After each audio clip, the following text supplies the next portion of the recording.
What is a disturbing medical fact that not many people know? Write in the comments what you think about it. What medical fact do you know? Enjoy the show. Story 1. Your butthole can fall out of your body for no reason, so can your uterus. Cervical or uterine prolapse can happen at any point in a woman's life, but so anal prolapse can happen to any person for any reason at any point. There are some things can increase your risk like genetics, poor health, etc. But seriously, your butthole is just vibing. It can decide to take a dip any time. Have fun. Mao, my old boss had her cervix fall out at work for the very first time, but back then I was a teen, so we were working at a meal prep company run by bodybuilders that were men. They were traumatized that day. Story 2. As soon as you start exhibiting signs of rabies, it's guaranteed you're going to die. Once symptoms start, the disease is already too far gone to treat, and it has a 100% fatality rate. If you get bit, don't wait and see. Go straight to a doctor for treatment. Also, one of the symptoms is aversion to water. If you're up for some disturbing shit, look up videos of people with rabies. It's horrifying. Story 3. Those warning on prescription commercials? Yeah, the side effects happen way more than you realize. Humira gave me lupus. I can't take Humira anymore and my psoriatic arthritis is out of control. And I'm in too much pain and fatigued by all of it to really care anymore. Story 4. All smells are particulates. When you have the displeasure of walking into a recently used bathroom and smell the smells the last person left, you can rest easy knowing that there are tiny, microscopic particles of their stools now firmly implanted in your nose, and in your mouth if it was open. You're welcome. Story 5. There's a thing called coffin birth. They found a coffin in Italy with a baby skeleton outside of the mother. It's physically impossible to give birth when you're dead, but as the gases in the body expand, this can force the fetus out of the womb. Story 6. Necrotizing fasciitis. Past just sounding creepy, this bacterial infection will cause your soft tissue to rot while you're still alive. Although it's rare, between 700, 1,500 cases are reported each year in the United States alone, and up to 20% of these infections are fatal. It can enter through any abrasion and will rapidly destroy skin, muscle, and fat. At first, it just feels kind of like a flu, with fever, nausea, the like. After 3-4 days, the symptoms will get worse, often including discoloration and swelling of the infected area. After 4-5 days, it will just get even worse. At that time, the symptoms will become critical, including toxic shock and unconsciousness. This infection can lead to sepsis, organ failure, and death. Fun stuff. Story 7. You can be easily stripped of any rights and dignity if a psychiatrist decides you're ill. And to do so, the psychiatrist does not have to objectively demonstrate you are ill. They just has to write you are. Oh, and if you disagree with the psychiatrist, you also have anosognosia. Story 8. There's an illness called chronic obstructive pulmonary disease, or COPD for short, which switches the measuring regulator in your head from CO2 to O2. Normally, if your CO2 is too high in your blood, this regulator makes you breathe. With COPD, it measures oxygen, which becomes a problem, because one of the symptoms of COPD is respiratory distress. Now, if you receive oxygen at a too high dose, you could die because this regulator thinks you have got enough O2 and would make you stop breathing. Essentially, the illness doesn't let you receive the full treatment for respiratory distress caused by the illness. Story 9. Every single male alive today will almost guaranteed get prostate cancer if he lives long enough. Your chance is equal to your age. The good news is, you're far more likely to die of something else. Sitting in with my dad and his proctologist/oncologist. Then there's those anal polyps.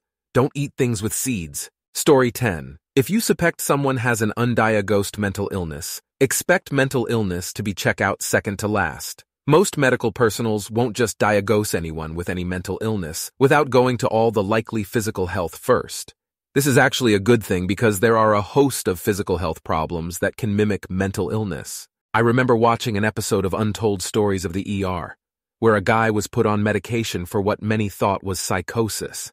However, the guy's manic episodes were still happening, so they did other tests and opted to give him anticonvulsants after suspecting that he was having seizures. After that, the guy's illness subsided. Another episode, a woman was brought in for psychosis, which turns out to be a side effect of medication given to her weeks prior to treat a bacterial infection after reviewing her past medical records. Currently, in my case, there are talks about adjusting my selective serotonin reuptake inhibitors I've been taking for years to keep my depression in check. The main reason was due to my Hashimoto's disease had similar symptoms. and the likelihood of having endometriosis. Yes, I asked about, as I wasn't sure if SSRI interfere with the hormonal medication. It's too risky to simply go cold turkey on SSRI. Looking back at my high school years when many noticed I wasn't mentally all there, it was likely they didn't have any clue to check for hormonal problems as I was a teenager. I didn't get any of the current diagnoses until I was in my 20s. I'm currently in my late 30s. Luckily, the doctors I went to hold off the SSRI and hormonal treatment until I was an adult because most won't give such to children willingly as the brain is still developing. Story 11. A scary number of people wind up with vertebral artery dissections and strokes from chiropractic cervical manipulations. How do I know? I've seen several perfectly healthy women in the prime of their lives as organ harvests in my OR. Story 12. I don't know how disturbing it is, but eyes are inside out. The light-sensitive cells, rods, cones, are at the bottom of a stack of blood vessels and connective tissue that block out a lot of the light. It's actually a terrible design. Story 13. Contrary to medical shows and layman knowledge, when a patient flatlines and goes into cardiac arrest, the average odds of making a full recovery, if successfully resuscitated, are 10% in ideal conditions. Arrest is witnessed, appropriate personnel respond with CPR immediately, ACLS algorithm followed appropriately, etc. These odds drop precipitously, and even when patients are brought back, there are still a whole host of other problems that can arise as a result of the cardiac arrest, such as anoxic brain injuries, AKI, and many others. Story 14. The truth about HeLa cells. These cells grow and divide constantly, and are used in all sorts of medical research to discover cures for cancer and other diseases. They were originally harvested from a woman named Henrietta Lacks, who had cervical cancer that was fatal. She died in 1951. Her family didn't know that her cells were even being used until recently. These cells were basically stolen from Henrietta by a doctor, and he made millions from them. And Henrietta's family never knew. Once they found out, they finally settled with a biotech company for an undisclosed amount. This woman has basically saved so many of us, and we all owe her so much. Story 15. Mites might live in your eyelashes. As gross as it sounds, it's true. Mites really might live in your eyelashes.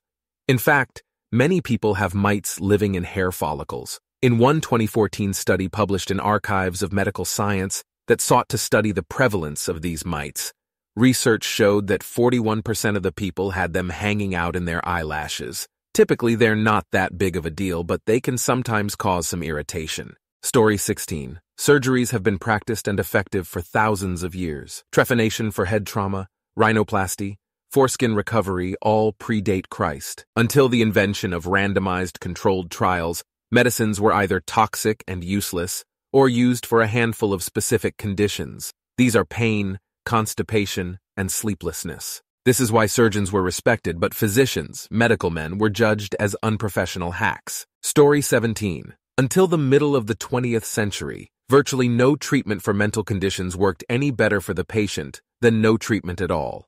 Lithium for manic depression being the arguable exception. Other treatments either were ineffective or for the convenience of other people, like straitjackets. Story 18. The classic presentation of appendicitis, abdominal pain moving from the center to the right side, happens less than 50% of the time. 2 weeks ago, my son's stomach started to hurt. We let him take the day off school. At no time did the pain move. It just stayed in the center of the abdomen. The next morning, the pain had gotten very bad. I touched his stomach and it was hard. He also said it hurt worse when I stopped pressing than when I was. I woke my husband up and said, "Take him to the ER now. I've got a really bad feeling." When the surgeons got in there, his appendix had just started to perforate but hadn't burst. Had we waited longer, things could have gotten very bad. He had a couple minor complications, but got out in a week and is back to normal again. Of course, we had major parent guilt, but the doctors said, "You were going off the information you'd been told before and didn't know that it's fault. You knew enough to listen to your intuition and bring him in." Story 19.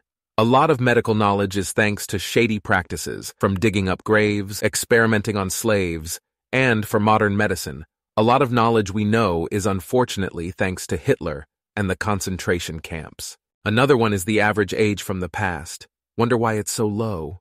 It's mainly due to childbirth and children in general. They wouldn't give names to newborns. They would wait until 5 in some countries, 7 in others. This was because the death rate for infants and children was incredibly high. Also, childbirth was a nightmare. Back in the days there was a fairly high mortality rate. Ever watch House of Dragons? Well, those births weren't exactly uncommon situations. Story 20. If not for the war, most of the medical discoveries would not have happened, since most of them were tested on war prisoners or on hopelessly wounded soldiers. When, if not during the war, it is necessary to conduct not entirely humane experiments, which in normal times would not be permissible, but the abundance of experimental subjects numbered in the thousands. Story 21. Everyone who's had to deal with a brand new baby's had to deal with it.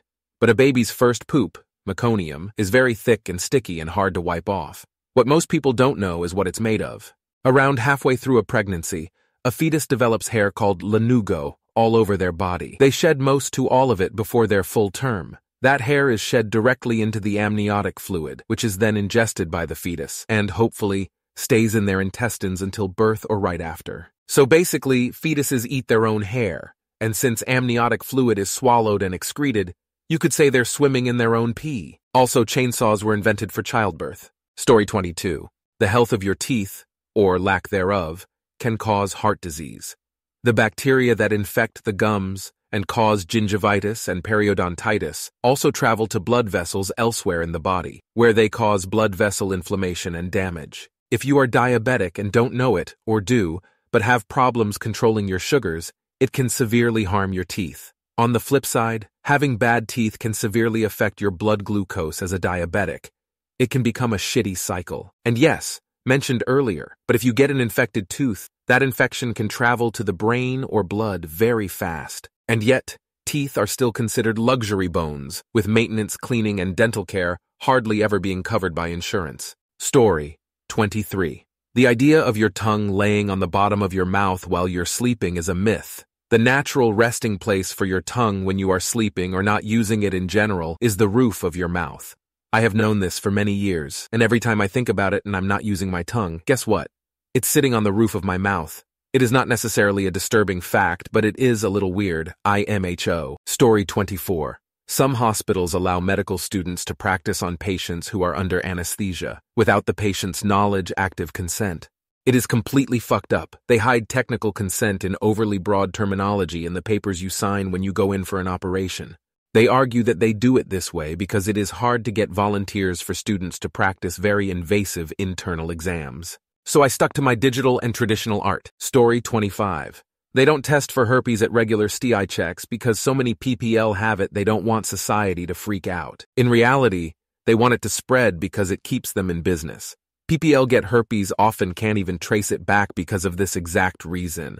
And many PPL who have it wish they started testing for it with regular STI checks because then they could prevent it from spreading. If they tested for it, at least the person tested would know they had it, so they could prevent future partners from potentially getting it. Story 26. I've had chronic back pain since I was 15, spent the first 10 years being called a hypochondriac, or being given token gestures like take ibuprofen or sit up straight. The next 10 being tried on a few medications, which felt like guesswork, and after they didn't agree with me at all, being told, well, you can't be that sore then.